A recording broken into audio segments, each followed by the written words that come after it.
Good morning and welcome to the final stage of the 2020 Rebelle Rally, brought to you by Kia this year. Our show is sponsored by Kia and we have been so grateful to have them supporting us from the shores of Lake Tahoe right down here to what we call the Chaos. Our friends at Total Chaos have turned up just last night and they own this stage as a partner, and for good reason, Matthew. They can drive the sand. They not only can drive the sand, but they've been around in this environment for years and years and years and years. They know the dunes. They know how to operate in them. It's really incredible having them as teammates out here for today. So let me take you through the briefing that I just listened to with Emily and Chrissy, our head judge. So the number one thing the competitors need to do this morning is make sure that their whips are up for safety. So they all have whips attached to the backs of their vehicles for the sand. So if you're cresting over a dune, you can see a vehicle. Today is all about safety. The second thing that Emily mentioned is if you roll, the first thing you do is turn off your vehicle. We have competitors starting 2 by 2 this morning. So they're 2 at the start line and then they are 2 minutes apart. And so this is going to be quite a short start. In fact, Matthew, do you want to head over there and talk to some of the competitors? Yeah, I could cruise over and have a chat with a few of them. I wanted to say, safety-wise, not only do we have, potential for rollovers or other issues like that, but it's going to be 106 out here today. So, we really got to keep an eye on folks staying hydrated and taking care of themselves. Okay, so the other thing I heard in the briefing was the sand on the north side is super bumpy, and on the west side it's like clean powder. On the east side it's going to be technical and tight, so competitors need real driving skills in the sand. And on the west side, because not a lot of people have been out here with COVID-19, the vegetation is very heavy and there are holes. But Emily advised that competitors take a cap heading on that west side. Another thing that she mentioned is that the teams are allowed to follow each other today. So these alliances have been set up and the women have teamed up to help each other navigate through the dunes. However, no more than 3 people can follow. Let's have a look at some of the stats for the 2020 Rebelle here in a second. Just for any of you that have joined us recently, we're going to pull it up. The Rebelle Rally is a navigational competition. Okay, we've travelled 2,446 kilometres over the last 8 days. We've got 72 competitors, 36 teams and 17 original Rebelles. Now, I've sent Matthew over to talk to some of these competitors. Where's Matthew? There he is. He's over at team 139. Go, Matthew. All right, so I'm out here on the start line with Irma and Mandy in their number 139 Jeep. So you guys have switched seats for today, is that what I understand? Have you been doing that daily or what? Yeah, basically every day. We're both rookies and we both had kind of equal experience in both the driving and navigating. So we thought this is the best way to get experience and it's worked out really well. It has, yeah. So we'll switch back and forth as it goes. So. Yeah. Now tell me about, did you do any, you can go ahead and pull up, did you do any dunes practice specific to both of you did? Yes. I did. Yeah, I did one of the official, well, it was kind of unofficial, but Nina Barlow led the training about a week and a half ago. So that was my first experience, and I had her drive for about a day and a half too. So She did. So are you excited about the size of Glamis and your day ahead of you, or is there sometimes I'm a little intimidated, even though I've been here a bunch of times. I'm like, is there any kind of nerves going on in that regard? I think we've got the jitters just because it's our last day and we finally got a flow going. Not nervous. I love driving in the dunes. The dunes has so far been my favorite. I'm from the East Coast in Maryland, so we got a lot of rocks and mud and everything else. So the sand driving, I love it. So. This place is pretty far and it's like another planet, isn't it? Well, we wish you luck today. We'll keep an eye out for you. Thank you so much. Appreciate it. Have fun. All right, Irma and Mandy there. I've been meaning to chat with them all week. I'd heard how fun they were to interview, and that went great. Am I going to keep this thing going? All right. Hi, Tracy.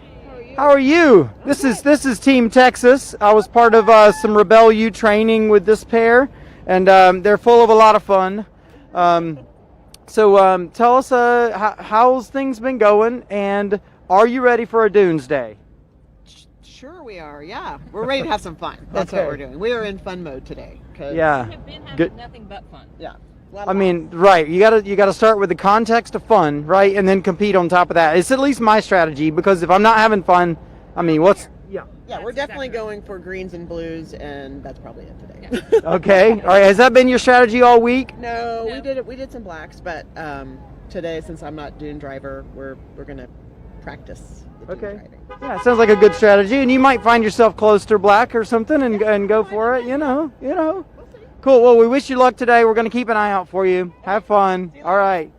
There's the fun Team Texas team. So look, I'm gonna shoot back over to Katie and see what she's got going on back at home base. Thank you, Matthew. Wow, it's really exciting out here this morning. I mean, when they say welcome to the chaos, they weren't kidding. These vehicles are going to be out of here in short order, so we are flipping our show a little bit and showing you the competitors off the start line. In a moment here, I'm going to throw back to Harry, but firstly, I want to let you know a little bit of today's stats. We have 120 kilometres in the dunes. That is a lot of dune driving. They have 21 scoreable checkpoints, 4 green, 9 blue, 7 black, and 7 options for X checkpoints. This is going to be a grueling final day, and after we talk to Harry here shortly, Matthew and I are going to take you through the standings. Go, Harry.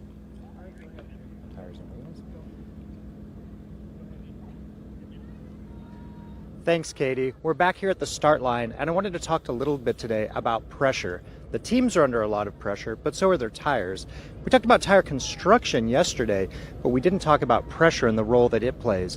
So on the road, you want more pressure in your tires. The more pressure you have, the more your vehicle can hold in terms of weight. There's less rolling resistance and heat generated. But out here in the sand dunes, where traction is a factor, you have to float on top of the sand. You'll notice like the tires on Team Record the Journeys Mitsubishi here, they have a bulge to them. They've lowered the air pressure in the tires, so they're going at a slow rate of speed. They don't have to worry too much about generating heat like you would on the pavement or on the freeway. And what that does is it allows the vehicle to sort of float on top of the sand. It's less likely to dig. There are diminishing returns here. You can only go so low before you have to be concerned about the tire coming off the wheel, because the air pressure is what holds the tire on the wheel, with the exception of beadlock wheels like they have on some of the vehicles. I've seen Allie Curry, I know, has beadlocks, and April Leone has beadlocks on her vehicle, which physically clamp the tire on the wheel. But for most instances, the tire is held on by the air pressure. So lowering air pressure to a certain point, typically around 10 psi more or less, maybe more if you have a heavier vehicle. Yesterday we saw Nina Barlow actually have a tire come off the wheel, and that can be really time consuming. So Nina was able to complete the stage with only 28 seconds to spare. However, she had to give up a lot of points for different CPs because she wasn't able to reach them. She was spending her time trying to get that tire seated back on the wheel. So that's the trade-off. You want it low enough that you don't get stuck, but enough air in the tires that you're still going to keep them on the wheel. That's it for Tire Tech this morning. Back to you, Katie. Thank you, Harry. Oh, it's so exciting here today. We have teams at the start line going off 2 by 2. And then here in the tent, we have teams rushing to get their checkpoints plotted before the sun comes up. It's going to be 104 degrees today. Before we go into a competition format, for those of you at home who don't really understand the Rebelle, I want to tell those of you that do a little bit about closing times today. Don't forget, checkpoints open and close with hours attached to them. It's not a specific closing time because, as you can see, the competitors are leaving every 2 minutes.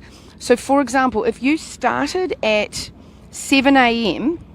and the first green checkpoint has an opening time 1.5 hours after 7 a.m., that is 8:30.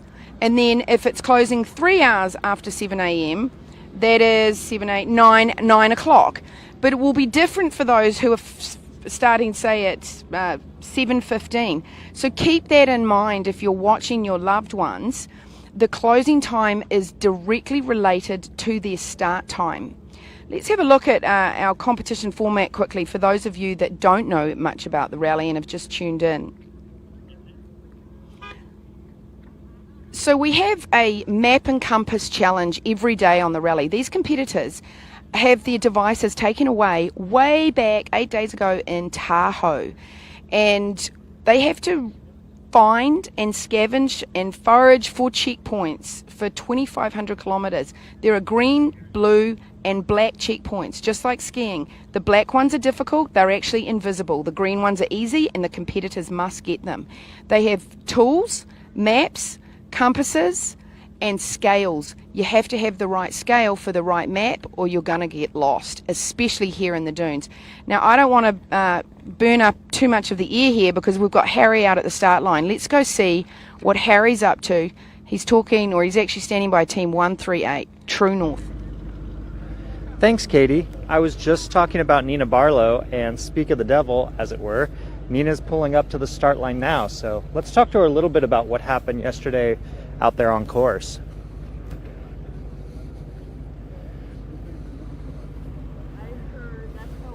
Hi, Nina. How are you this morning?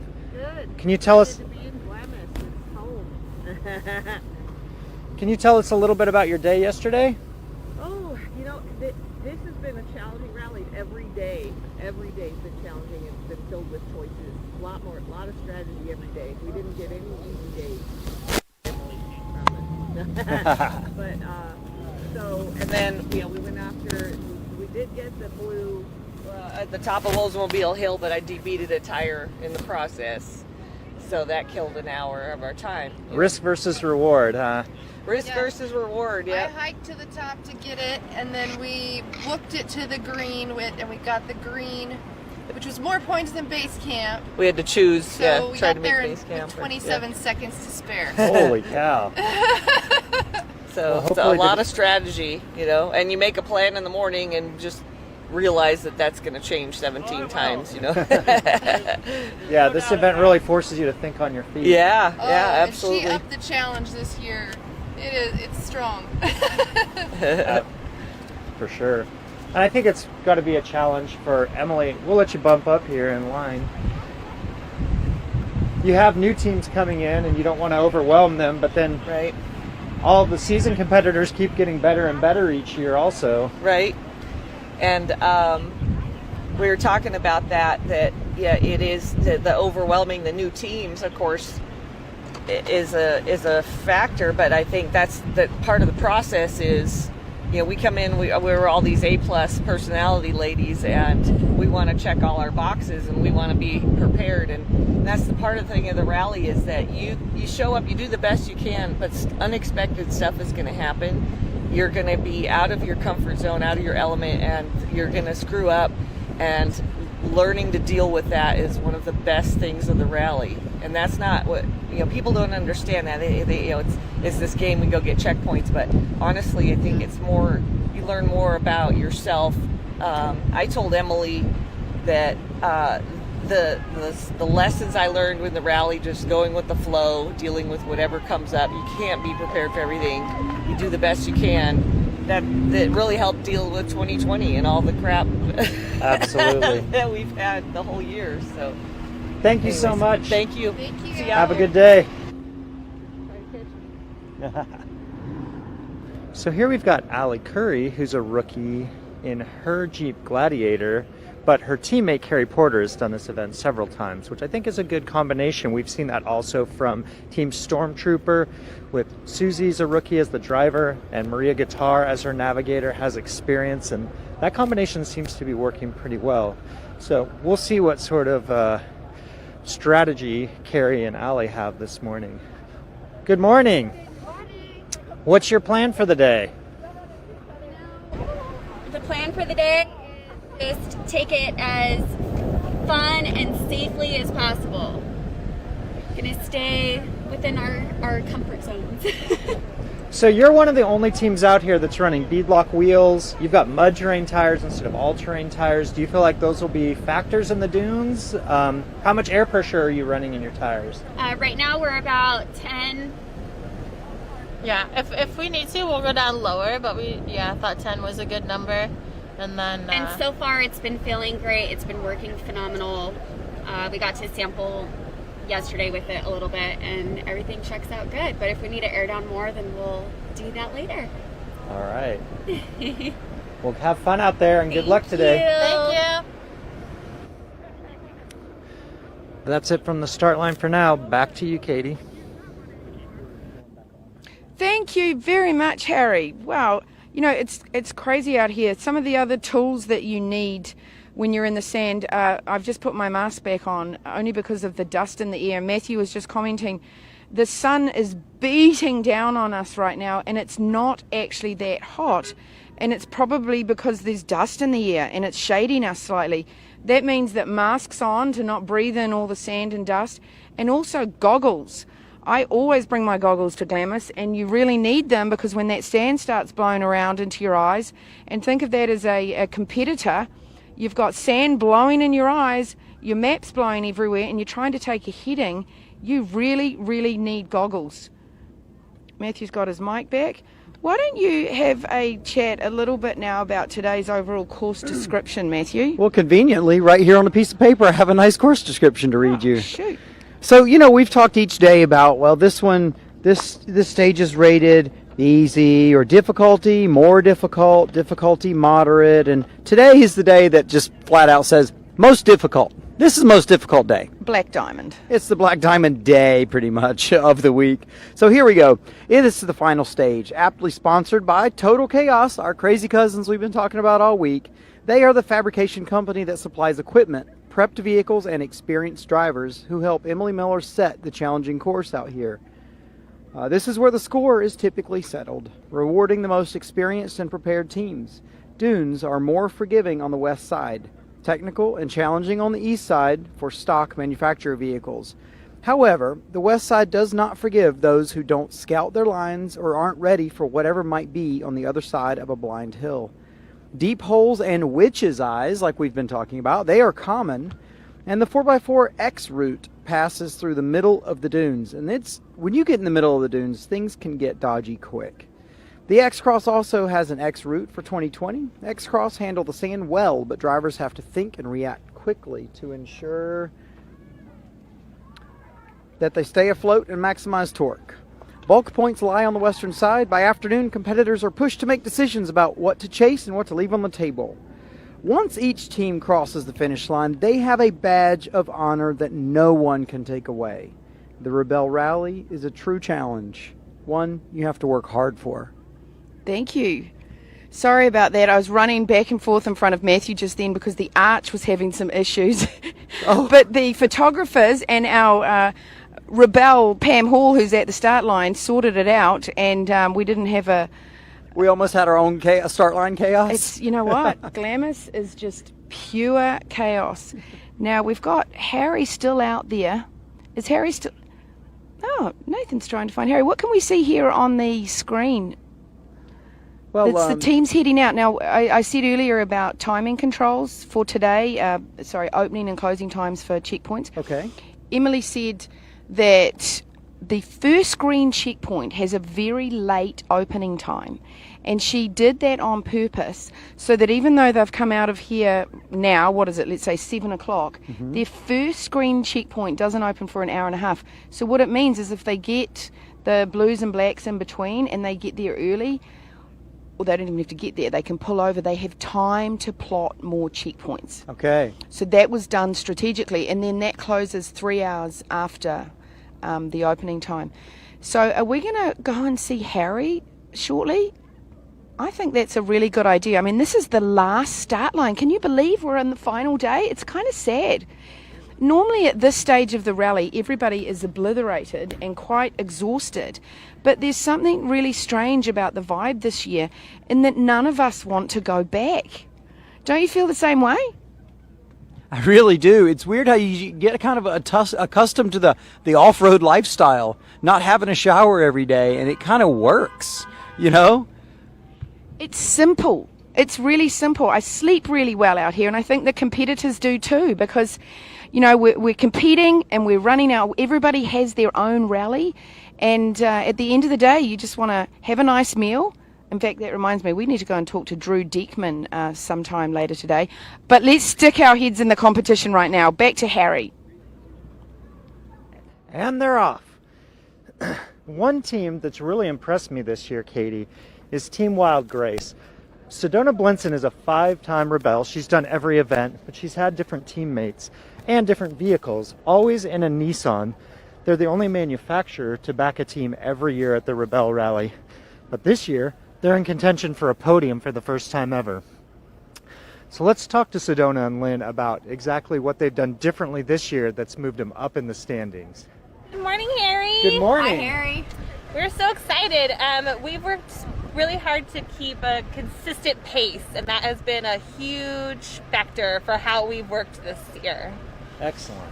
I think too, we just try and take every day as it comes, but we're pushing hard, and the great thing is Sedona she's a great navigator. She has amazing skills, and it's really put us in the right place, and so it's put us kind of where we are in the rankings. We're stoked, but we'll just keep working hard, and honestly, we've had a wonderful week, so whatever happens.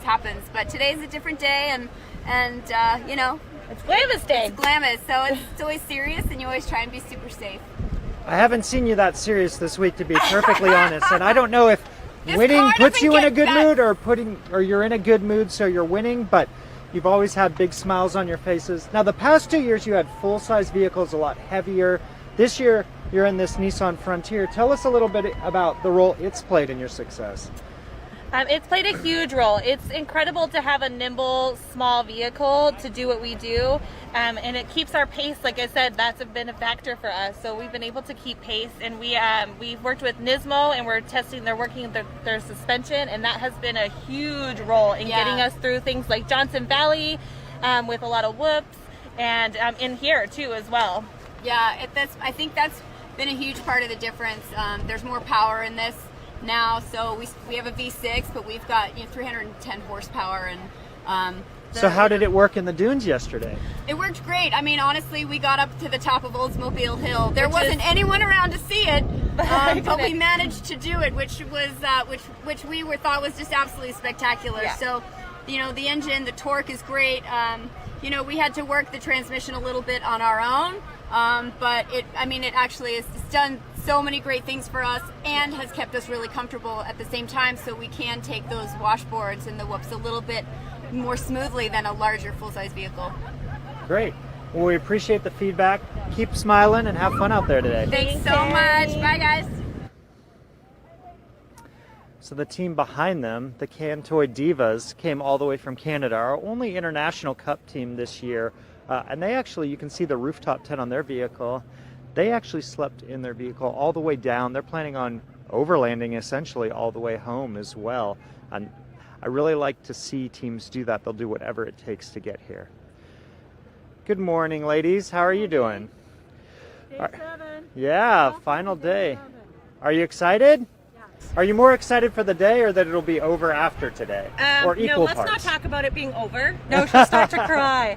Oh, Oh, yeah. She doesn't want it to end.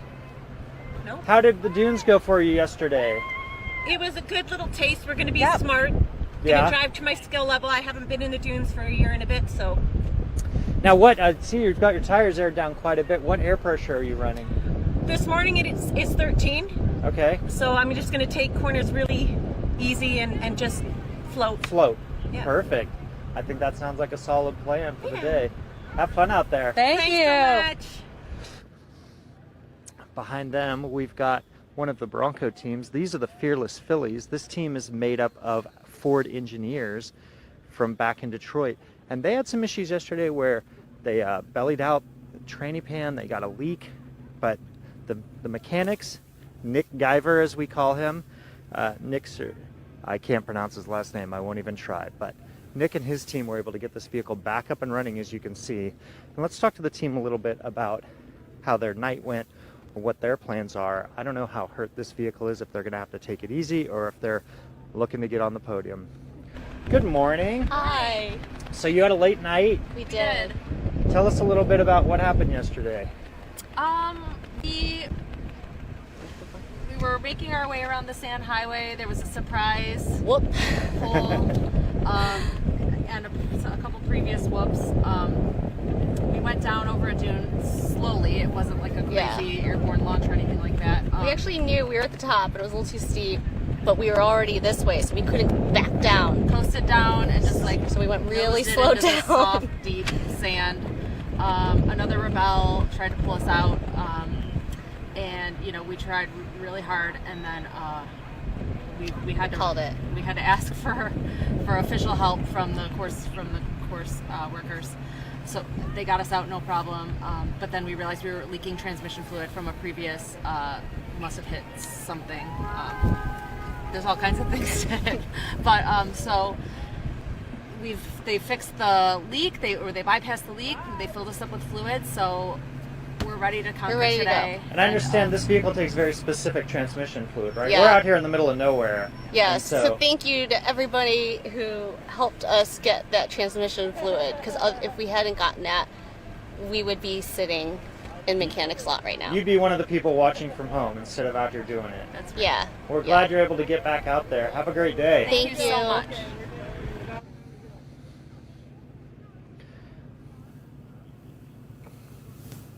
That's it for the start line for now. We'll go back to you, Katie. You saw Nicole Dreon out there, our most wily, is that the word? Wily? Wily coyote Nicole Dreon is standing between the cars as they come off the start line to get the shot. Kudos to Nicole. Another thing Matthew and I are just talking about here is the wind is picking up.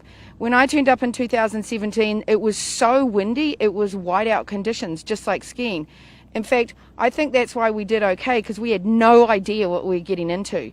And then when the wind settled down, we realized that we were in sky-rise high sand dunes. Matthew, talk to me a little bit more about dealing with the dunes. In the dunes, especially in the middle of the day after the sun gets up in the sky, you can't see you can't see shadows. So, but that's how you're trying to drive around, and that's how you know where edges are shadows, okay?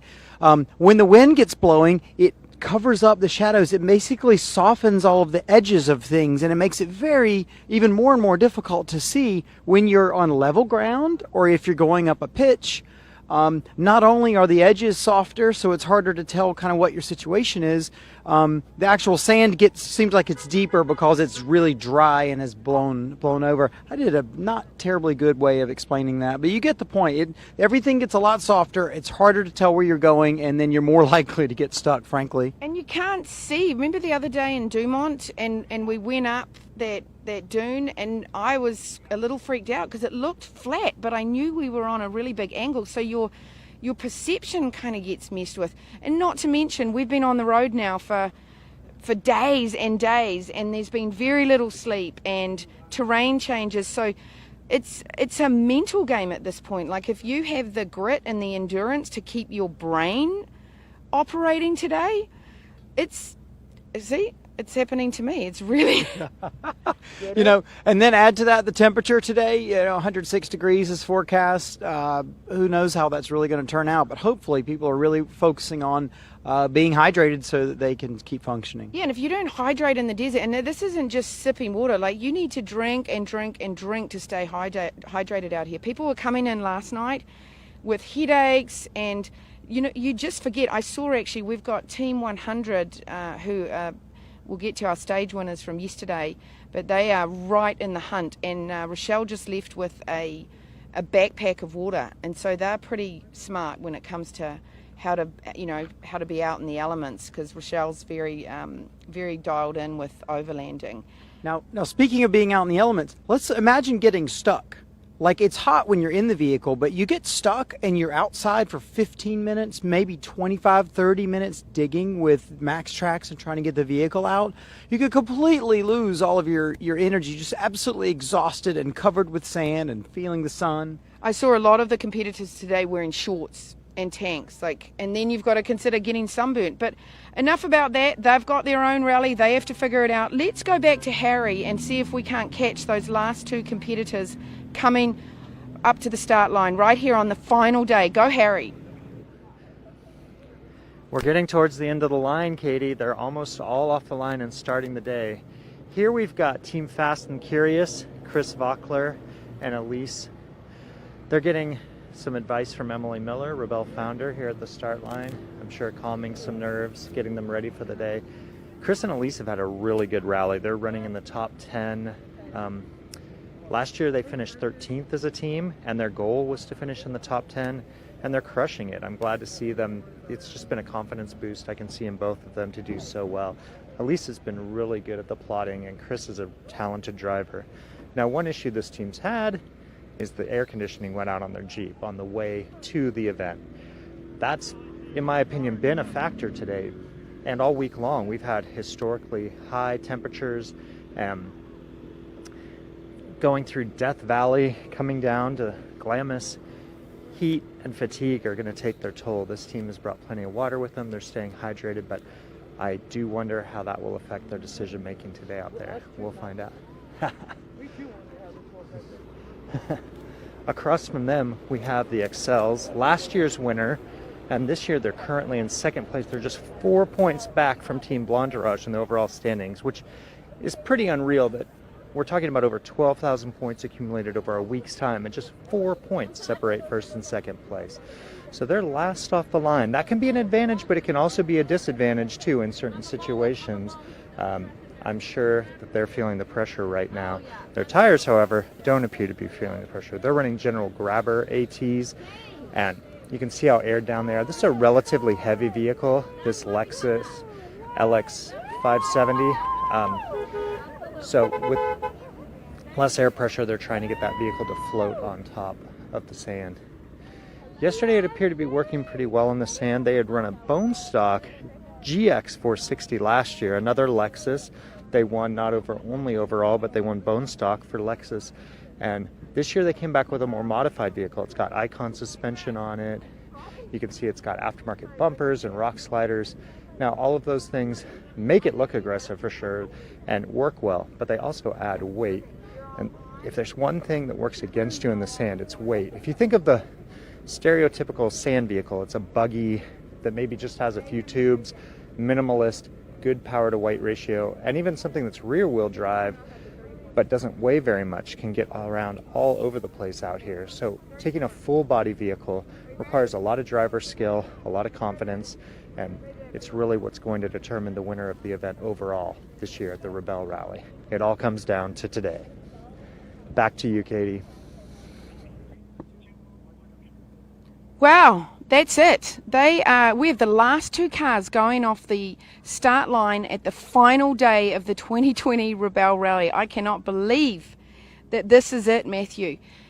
Wow, and it's Chris Bocco and our in the hunt, Team 100, Rochelle Croft and Taylor Pauly.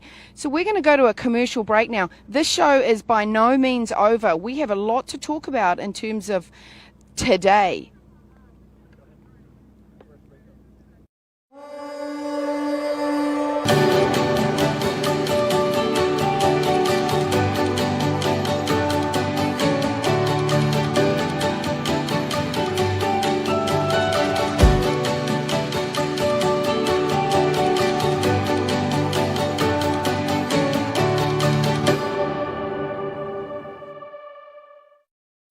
Hi, I'm Justin from Wagon Tech, a company that's been in the Bay Area of California for over 37 years. As an automotive lifestyle company, we provide products that give you power, comfort, and convenience for the road ahead. Power means having a hot cup of coffee no matter where you are. Comfort is enjoying your trip. Convenience is having the tools you need when you need it. With Wagon Tech, you'll always be road ready. Live streams have 20 times more engagement than normal video. It allows for more ad dollars, sponsorship opportunities, and most importantly, an incredible opportunity to grow your brand. In motorsports, it's crucial to keep your fans close to the action, whether that be mounting a camera directly in a car, following the coverage from the air, or setting up cameras throughout the course. LiveView takes away from the technical drama of getting a high-quality production out there, so you can focus on what you do, creating quality content. At Total Chaos, we believe in pushing everything to the limits and testing everything in our arsenal. We design our equipment to perform in brutal environments, and some of the harshest off-road terrain. And because of that, we have been trusted to pre-run every mile of the Rebelle Rally for the last 5 years. Welcome to the chaos. So we've managed to hunt down Matthew's wife, Chrissy Beavers here, and in short order we're going to have a chat to her about the scoring and how ruthlessly fair this competition is. I mean, it's our 5th anniversary, so that's probably 5+ years that have gone into the scoring system, and I know that Chrissy and her team have worked really hard on that. But before that, let's take a look back at our past winners. Some of them are in this year's field. So 2016, we had Charlene Bauer and Kaylee Hotchkiss, who's in this year with her partner from 2017, Terrelyn, and they are most certainly in the hunt. In 2018, we had a Jeep tie with the Canadians, Michelle Laframboise, Elise, and then Emmy Hall and Rebecca Donaghy tied there in 2018. In 2019, Rochelle Croft and Taylor Pauly surprised all of us and took out the win in the Lexus GX 470, which was a bone stock vehicle. The vehicle that is sitting in your driveway can win the Rebelle Rally. So the next one we're seeing here on screen shortly is past Rebelle winners for X-Cross. The ones we just went over were 4x4. In 2016, Mally Barrett and Sabrina Howes, who's back this year. Sabrina's back in the in our sponsor's vehicle. She's one of the Tellurriders. She won in the Honda Ridgeline in 2016. 2017 was Jamie Gigsby and Laurie Arburn in the Jaguar. And then in the following year, another Hohen vehicle, the Porsche Cayenne, was won by Sandy Connor and Lisa Wolford. And then last year, in the Rolls-Royce Cullinan, was Emmy Hall and Rebecca Donaghy. And they are in the Rivian this year. And that's another thing that I think's important to mention is we are really breaking ground with the electrified designation this year. We have Power Innovations out here who are charging the electric vehicles and charging many components of the base camp. So on that, let's have a look at our proving ground piece. This is not only a proving ground for vehicles and competitors, it's a proving ground for Matthew and I and any other element of this rally. You are absolutely improving yourself at every time, at every event. Every year we get better and better, and our proving ground is becoming a world-class place to be.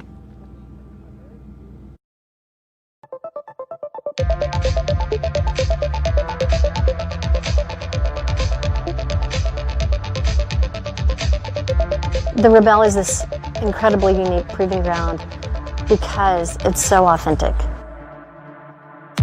It will throw everything it's got at a person, a product, or a vehicle, and that's weather, temperature, altitude, and terrain. The Rebelle really gives people and companies a chance to try their vehicle in every type of environment that it was designed to be driven in. People don't realize that these are engineering masterpieces. Especially in the women's market, it's really important that the Rebelle is not a watered-down event. It is tough for anyone at any level. I have a lot of respect for the other women who are in stock vehicles because this is not easy. I love that it's an opportunity for ladies to get together, to challenge themselves mentally, physically. The 8 days of competition is extremely demanding. You get an opportunity to step out of your comfort zone and push yourself to the next level. The Rebelle is designed for the vehicles in our driveway, not for race cars, tube chassis vehicles. They're street legal cars that we drive every day. It was great to see the engineers at Honda really step up and say, this is where we want to test our vehicles. At Honda, everybody has such a specific expertise within the company, and so this really allows them to, get a broader vision and exposure to the vehicle as a whole rather than just their own specialized component.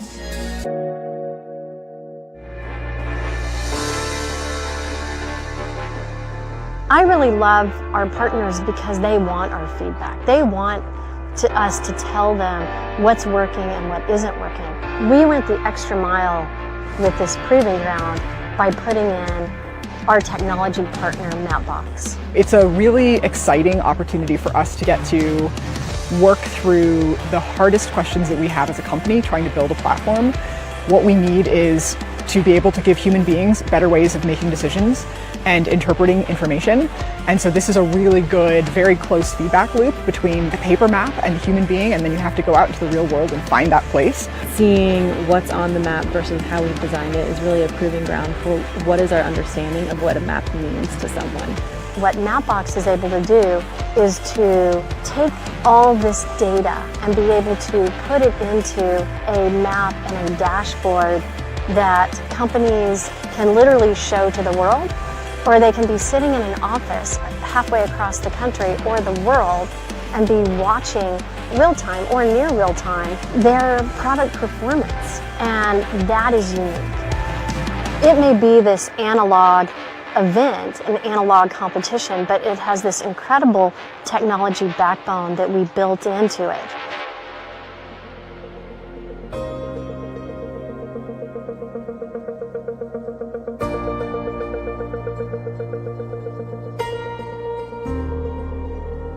We don't say that the Rebelle is going to change your life. We just say that we've created a platform and it's your movie. But what we've seen and how we've seen people change is incredible.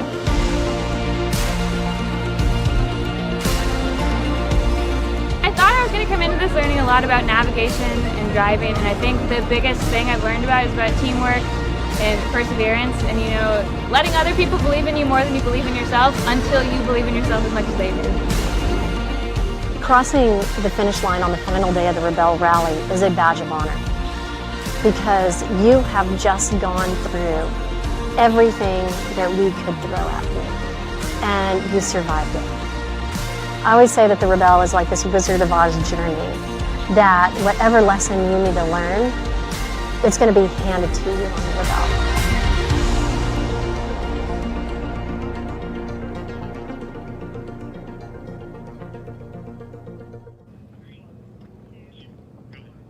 That is one of my favourite pieces from the Rebelle Rally. This truly is a proving ground. As I said before, not only competitors are in this proving ground mode all of the time, we're proving the vehicles and also all of the crew. Talking of crew, I have finally hunted down Chrissy Beavis, who is Matthew's wife, and we get to have a chat to her about her own proving ground, which is the scoring system. Thank you so much, Chrissy, for lending me your husband for this week. We've certainly had a hell of a good time. But I would like you to talk a little bit about how ruthlessly fair this competition is. How about, Matthew, you introduce Chrissy? Yeah, so Chrissy Beavis, my wife, is part of the reason I'm here on the event. Obviously, I love the event, but I don't know if I get a lot of choice in it, let's be honest. So a lot of newer competitors know Chrissy as the scoring judge, and she's the one they've got to go deal with about where they signal their tracker. But before we get into the scoring piece, I want to just acknowledge, so you did, was it 3 or 4 different large events in the Sahara in Morocco? I trained out there 1 year, and then I did 3 events out in the Sahara Desert. And how many people compete there? In that particular event, about 150 teams compete. Okay, and on your first year out, how did you do? I believe I got 8th on my first year. Okay, and then second year out, how'd that go? Second year we won the crossover class. Okay, called crossover. What's close to X-Cross here. Gotcha. And then out of 150 teams, how'd the third year go in four-wheel drive this time, right? We only got second. You only got second? Yeah. Yeah, so competing against teams that have been doing that event for 20 years and know that area of the Saharan Desert quite well, Chrissy has her own chops being able to find her way around the desert. So what would you, if you were advising one of these teams a couple weeks ago, what would you tell them about how much energy and intentionality they needed to save for today and what strategy is going to help them win? I would say that today is a very different day from the other ones because it's just all in the dunes. The navigation is very different than the past days. The past days, if you guys have had a chance to look at some of the maps or watch some of the competitors plotting, you'll notice a definition on the maps that is really startling, and that they are able to navigate and triangulate and take headings and distances off of really known points that are on the ground and then on the map, and they can just see everything. Out here, if you guys look around, there is not anything in the distance that is on the maps, and that makes a really, really big difference when you're a navigator. That means that you are almost navigating like you're in a ship on the ocean, because these sand dunes are just like waves out on the ocean, and you can't tell one from another. So you just have to know at what heading you've traveled and for how long you've traveled and how far you've traveled if you've got a good odometer. Well, luckily it's easy to go really straight in the dunes, so you know exactly that, right? It is not easy to go straight in the dunes. You do have to surf kind of over these waves, and you kind of get pushed over one way, and then you just have to have almost like an instinct of how far to come back to get back on that heading. Mhm. And you end up really having to stop a lot. So you'll see some of the top teams on the trackers just stopping and stopping and stopping. And I mean, it looks painfully slow sometimes getting through the dunes. And it's not just how difficult the dunes are, it's really about the navigation and about how many headings you have to take, how you have to just always be really cognizant about what's around you, just kind of have a sense of the sun. The sun helps people navigate. You'll find that as the sun gets higher, it gets really, really difficult to navigate, because you just don't really have a sense of where north is, which means you're using your compass over and over and over and over again. It takes Now, a when lot you're of time. using your compass, you've got to be out of the vehicle, right? So you're Yes. getting out of the vehicle a lot. Yep. Sometimes probably even running up to something with a bit more visibility. So there's a lot of like an athletic game in this for the navigators. And now tell me how much harder that is when the wind starts blowing. Oh, I have looked at the forecast, and it's a little bit sad. I'm sad for those competitors, and I'm really glad I'm not going to be out there today. No, it looks like 25 knot winds. Is that right? Yeah. So not 50. It can get much worse, but it's definitely going to add an element of It is. additional challenge. It means that you can't have your map out. You can't have your map outside of the vehicle. It means that you have to go and take your heading outside of the vehicle, run back to the vehicle, do your plotting on the map inside the vehicle, which gets extremely tiring. If you were able to just take your time, sit out on the dune, and just have a nice weather and not have everything blowing off of your map board, it's so much easier. I would just say that I am really sorry that it's going to be windy for those teams today. So tell us, we saw them leave the line every 2 minutes, 2 cars at a time. What kind of things are done today so that there's fairness in the scoring? Not even today, but across the week. How much work do you guys put into making sure that people with a little bit different order of checkpoints is going to be fair? We have kind of two sides to the scoring, right? We've got the actual course side, and we've got kind of that rule book side to the scoring. So we've been developing the rule book over 5 years, and every year things come up that we didn't think of, that we need a penalty for, or we need to say you can do this or you can't do that. And that is always, it's still, we're learning, only being 5 years into a brand new type of system, a brand new scoring system, we're always changing that. And then there's the course side, and that is set very, very carefully by our very experienced course director, Jimmy Lewis, and Emily Miller herself comes in and makes this course today. And they just know what's fair. They know that it's just as hard to get to that one as it is to get to that one. And so when you've got the different courses, the A, B, and C courses, that even for the X-Cross class, they are saying it's just as hard as the 4x4 class if you're doing it in an X-Cross vehicle. Yeah, and gotcha. with their experience, they have really, really good judgment. I mean, you can really ask the teams over the last 4 years that the A group, the B group, their routes are so similar in difficulty that you just really can't tell the difference between them. Well, while we're talking about scoring, there's a whole like piece of scoring effort and brain power going into manipulating some programs and ensuring that all this stuff comes smoothly to the website where we see the scores and you see the scores. But we got to give a shout out to your folks, Mike and Paula Jabot. available pretty much 24/7 on the phone and able to, they're the ones, specifically Mike with his programming, that's dealing with the tracker's point, right? And then determining if that's a valid push, what it means, and how many points it's worth and all that. So a big piece of behind the scenes, your parents, Mike and Paula Jabot. Yeah, they are behind the scenes, and they are constantly changing the coding and the scoring database to reflect everything that's going on out there. And in fact, Mike was told the other day by a friend that he spoiled me because I get to ask for coding changes on the fly, and he does them. And most people who ask for a software change have to wait weeks for their coding guys to test everything and to make sure that it's good and right before it gets sent to them. And I said, actually, I'm spoiling him because I let him test all his codes on our live event. The joys of growing up with a rocket scientist as a dad. So are we ready to kick on and cover some of our social and see if we wind this baby up and get out in the desert? Yeah. All right, we're going to check out this commercial and we'll be right back.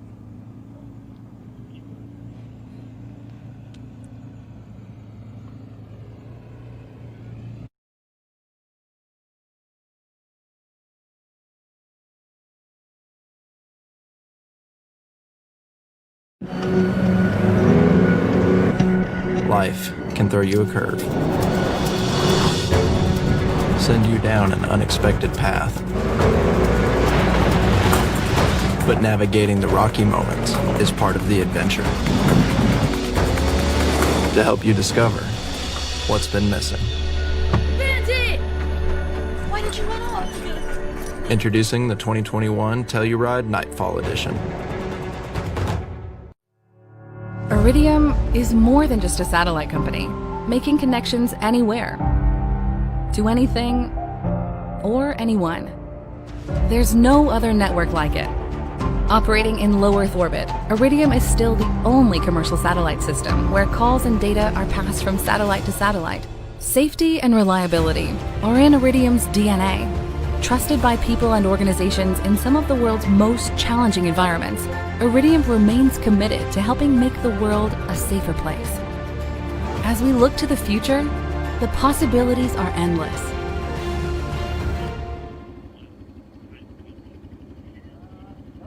Well, thank you, Matthew. That was really insightful, and it really shows the behind-the-scenes people. I mean, as well as the Jabots, we have Drew Jackson, who's in London right now, monitoring the vehicles.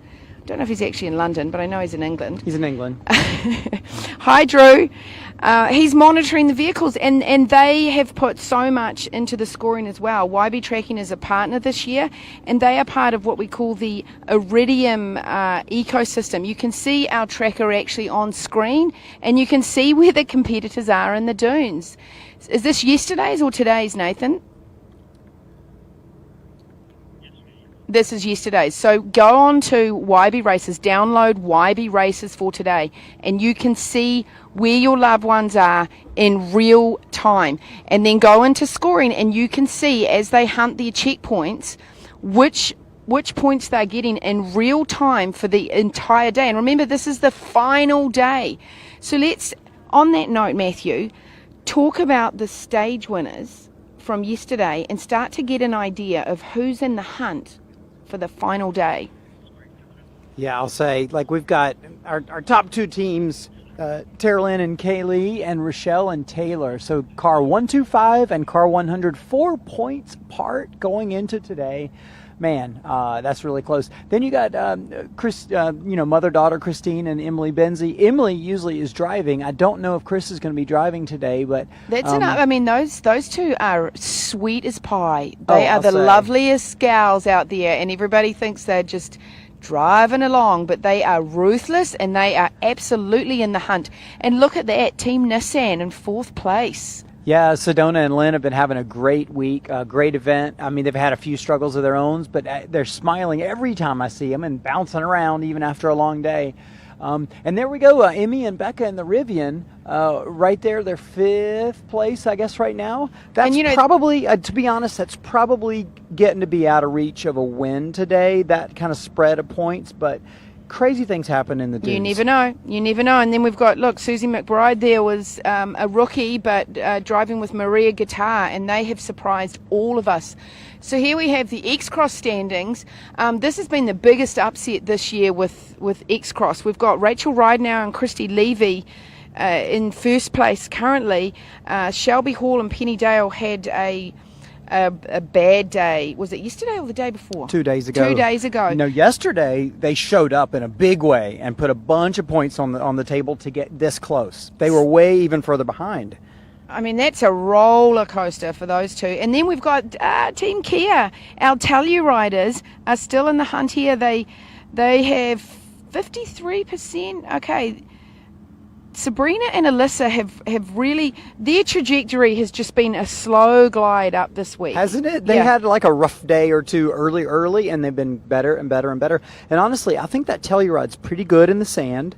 And we were chatting with Chrissy a few minutes ago about her experience in Morocco. Well, she was with Alyssa in a Mercedes Sprinter van 1 year when they won crossover, and Alyssa was the driver. So Alyssa has some experience in the dunes today, so I think that's going to show in her Telluride. And we're looking around at a beautiful day, and the competitors are thinking, oh, a beautiful day. But remember, they don't have their cell phones. They're not looking at their wind app like we did. They have no idea that in a couple hours here, the wind's going to be picking up to, what did you say, around 25 knots? Yeah, so that's a little over 30 miles an hour. It's no joke. That's a lot of sand in your eyes. It's pretty annoying. Hey, here's my wish. My wish is that now that we've set the stage for the wind, right, that it just doesn't come. I would rather look a little silly than have everybody get blown on all day. And the wind can do that. So let's have a look at our stage winners from yesterday. So today we're at the final stage. Going into that, in the 4x4 class, we have last year's winners, Rochelle Croft from Bozeman, Montana, and Taylor Pauly from Portland, Oregon. These two are hungry as wolves. Now in the X-Cross class, which we're going to see here shortly, there's the Stout Tents. We have Shelby Hall and Penny Dale. As Matthew just said, they came in with a big upset yesterday and got themselves back in the standings. And this is what the game's all about. But to be honest, everything behind us is, as you say, as a rebel. Whatever happens, you throw it in the back seat. Yeah. And what is Chris Wu saying? There's a reason that the rear vision mirror is smaller than looking through the front, right? Yeah, that's a good way to say it. You Great. got to throw it in the back seat. You got to let it go. Today is the beginning, essentially, for a lot of people, especially the top competitors.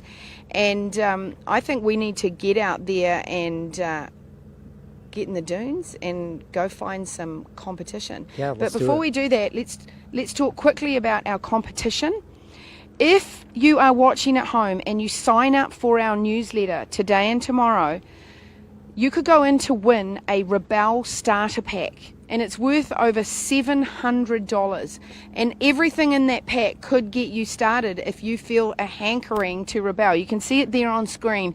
It has Corksicle canteens, Cafe Moto coffee, a Suunto compass, which you absolutely need to Rebel, bandanas, face masks, Choco Love chocolate, Rebel beanie, stickers, Trail Naturals sunscreen, which they're going to need today, a Total Chaos bag, a Big Agnes duffel, an entire set of Max Tracks. We will see Max Tracks out there today over and over. It is a Rebel's #1 tool in the dunes and off the dunes. So please sign up for our newsletter and go in the draw to win that. Now, you can follow us on social. As you know, the Rebel live team goes live when they can. So if we're slated to go live at 5, we may be going live at 3 today. It all depends on the tracker. We have to watch that just like you, and we'll get a good idea of when they're coming in. But we're thinking that it's between 3 and 5 today. So follow our social channels and you can figure out when we're going to go live. Instagram, Facebook, Twitter, or go on to rebelrally.com. And this afternoon, I think we're just going to try to get every competitor. Let's just get some words and a summary from everybody we can get a microphone in front of today. Absolutely. Our final show will be the finish line. And so we'll be able to talk to teams and get a real idea of how their week went. Everybody is relaxed. It's a fun vibe. And then different from last year, we're going live again tomorrow night for our gala and our prize giving. So again, follow our socials so you can keep up with us. And we'll do our best to go live as we say so, depending on coverage and where these competitors are. But I'm looking forward to getting out and watching them. And thank you so much for watching. We'll see you this afternoon.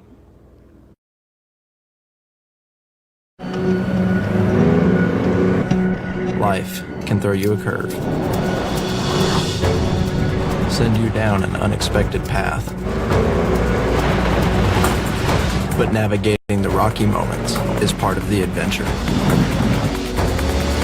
To help you discover what's been missing. Bandit! Why did you run off? Introducing the 2021 Telluride Nightfall Edition.